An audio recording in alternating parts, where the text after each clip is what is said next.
এই অনলাইন প্ল্যাটফর্মে নিজের কথা বলতে এসেছি।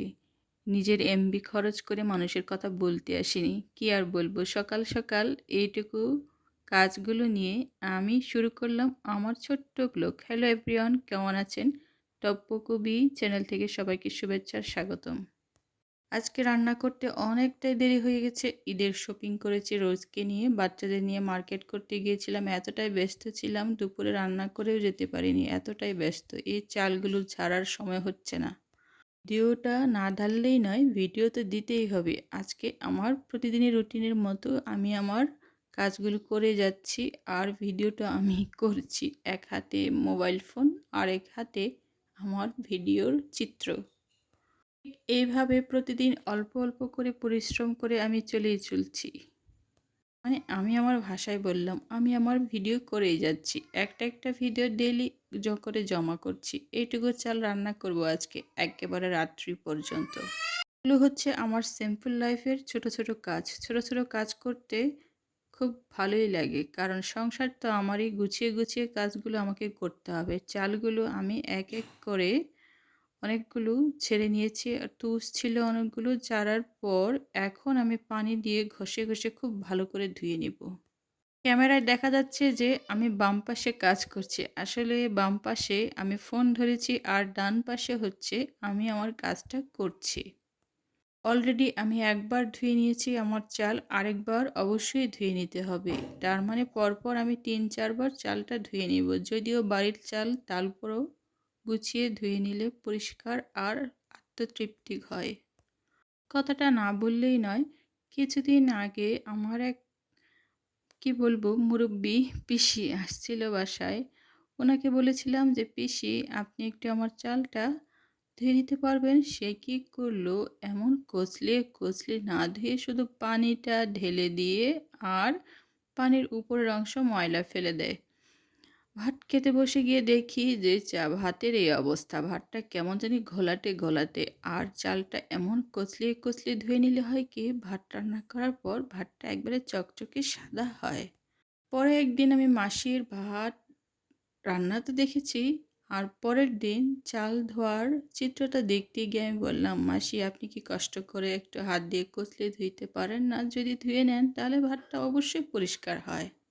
বলে কি, না না আমি তো পরিষ্কার করে ধুই। আমি বললাম, ধুয়ে ধনটা দেখি কিভাবে পরিষ্কার হয় আপনার চাল। পরে দেখে সেই চিত্র। আমি বললাম, একটু কচলিয়ে ধুয়ে নিলে আপনি দেখবেন আপনার ভাতটা, রান্না করা ভাতটা এতটাই ধবধবে সাদা হয়। আপনি আজকে করেন আমার সামনে। তারপর নিজেই স্বীকার করলো, আসলে বৌমা আমি এই কাজটা করেছিলাম যার কারণে এই অবস্থা। যাই হোক, ওনাকে তো আমি ঠিকই বোঝাতে পেরেছি, আর বোঝাতে পেরে আমার নিজেরও ভালো লেগেছিল। লাস্টে উনি আমার মতো করে প্রতিদিন কচলিয়ে কচলিয়ে চালটা ধুয়ে রান্না করছিল। এটাই হচ্ছে আমার ভালো লাগা। এত দেরি করে রান্না করছি, তারপরেও শাকগুলো গুছিয়ে গুছিয়ে অনেকটা সুন্দর করে বাছাই করেছি। ময়লাগুলো ফেলে দিয়েছি আর ভালোগুলো আমি তুলে নিয়েছি। এত করে কলমি শাক খেতে ইচ্ছে করছে। কলমি শাক বেশ কদিন ধরে খাওয়া হয় না। টুকি আমার ঘুমিয়ে পড়েছিল। ওকে ঘুম থেকে ওঠার পর এক টুকরো আপেল দিয়েছি। আপেলটা খেতে খেতে চুপটি করে আমার কাছে বসে আছে। লক্ষ্মী মেয়ে আমার। হ্যাঁ, আমার পাশে ঘুরে ঘুরে খেলছে আর চুপ করে বসে আছে, শাকগুলো একটা একটা করে ধরছে। যাই হোক, এমন করে ছোট ছোট হাতে খাবারটা দিলে ওই ঘুরে ঘুরে খায় আর মার আশেপাশে ঘুরে বেড়ায়। আমি আমার গুছানো শাকগুলো তুলে নিলাম, আর বাকি চালগুলো তো আমার কুলাতেই ছিল। শাকগুলো সুন্দর করে উঠিয়ে নিয়েছি। উঠিয়ে নিয়ে এখন ধুয়ে নিব। ধুয়ে তারপর না রান্না করব। এবার তো ধোয়ার পালা, একেবারে পরিষ্কার করে। পরিষ্কার না করলে হয়, পরিষ্কারের ব্যাপারে তো আমি একেবারেই কড়া নজর রাখি সব সময়।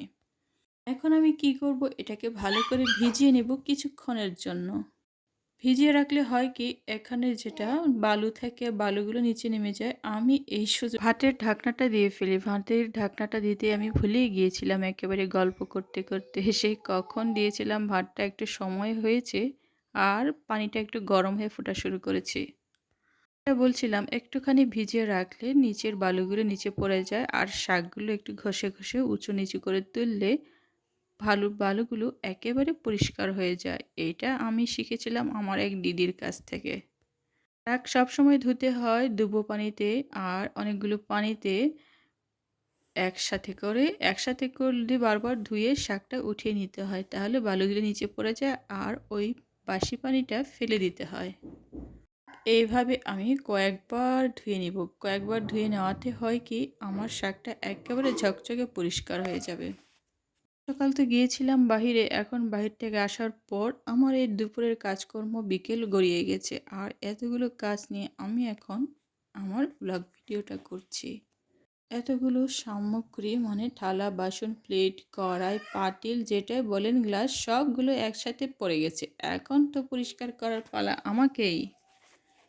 সমস্যা কোথায়? আমার তো কোনো সমস্যা নেই। অনেকে বলে যে নিজের ঘরের কাজ করতে নাকি আলসি লাগে। আমার যদিও আলসি লাগে মনের চড়েই আমি আমার সব কাজকর্ম করে ফেলি।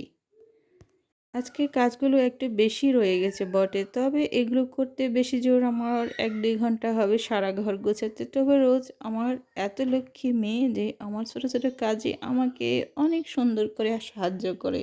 যেমন ধরেন ছোট টেবিলগুলো গুছিয়ে দেওয়া, বিছানার বালিশ কম্বল এগুলো গুছিয়ে দেওয়া, টুনটুনির সাথে একটু বসে বসে খেলাধুলা করা, সব মিলে সে আমাকে অনেকটাই হেল্প করে। মনে করি এইটুকু ছোট টুনটুনিরা যদি এই ছোট ছোট কাজে মাকে হেল্প করে তার থেকে খুশির কথা আর হতেই পারে না। বাকি কাজগুলো ফেলে রাখলে না অনেক সময় লাগে যে এগুলো গুছিয়ে গুছিয়ে করতে। বাচ্চাদের কিছু খাবার নিয়েছিলাম, কলা আপেল ওদেরকে দিয়েছি, যদিও খেতে দেরি হয় তারপর ওগুলো ওদেরকে দিয়ে দিয়েছি যাতে করে খেয়ে একটু টিভিটা দেখলে আমার কাজ করতে অনেকটাই সুবিধা হয়। নাহলে ওরা খেয়ে দিয়ে বাহিরে খেলতে চলে যায়। বাসার বাহিরে অনেক বান্ধবী আছে, ছোট ছোট বাচ্চারা আছে, ওদের সাথে বসে একসাথে খেলাধুলা করে।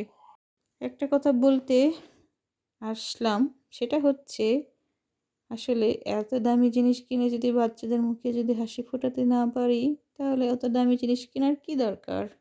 এই পোশাকগুলো কিনতে গেলাম, এত দাম, দাম শুনে আমি অনেকটা দোকান ঘুরেছি, লাস্টে একটা দোকান থেকে পছন্দ মতো পোশাক পেয়েছি। এগুলো কাজ করলাম, কাজের ফাঁকে ফাঁকে আপনাদের সাথে গল্পও করছি, কারণ কাজগুলো আমি ভিডিও রেকর্ড করেছিলাম। এগুলো হচ্ছে আমার অ্যাক্টিভিটি। এগুলো ছোটো ছোটো জিনিস না, মাজতে অনেকটাই সময় লাগে, মাজও আবার ধোয়া লাগে সেই পরিষ্কার করে। এগুলো একেবারে পরিষ্কার করলে তো খুবই সুবিধা হয়, কারণ তবে সবসময় একসাথে সব কাজ গুছিয়ে রাখা সম্ভব হয় না। কোলের বাচ্চা থাকলে কোলের বাচ্চাকে ভালো করে সামাল দিয়ে তারপর সব কাজগুলো করে নিতে হয়। তবে না বা সবার আগে প্রায়োরিটি হচ্ছে আমার আগে ছোট বাচ্চা দুটো, ওদেরকে আগে সময় দিয়ে তারপর আমি আমার জন্য এক্সট্রা সময় বের করে থাকি। ওদেরকে ফেলে নিজের জন্য এক্সট্রা সময় বের করা এতটা সহজ নয়।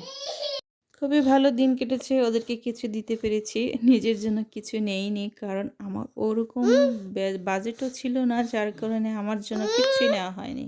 যেগুলো আমার জন্য নিয়েছি সেটা অবশ্যই এখানে আমি শেয়ার করতে পারছি না, সেই জন্য আমি আন্তরিকভাবে দুঃখিত। আমার ছোট ছোট জিনিসগুলো আমি নিয়ে আসছি, যেগুলো আমার জন্য অত্যন্ত জরুরি ছিল, যে জরুরিগুলো আমি আজকে পূরণ করে নিয়েছি।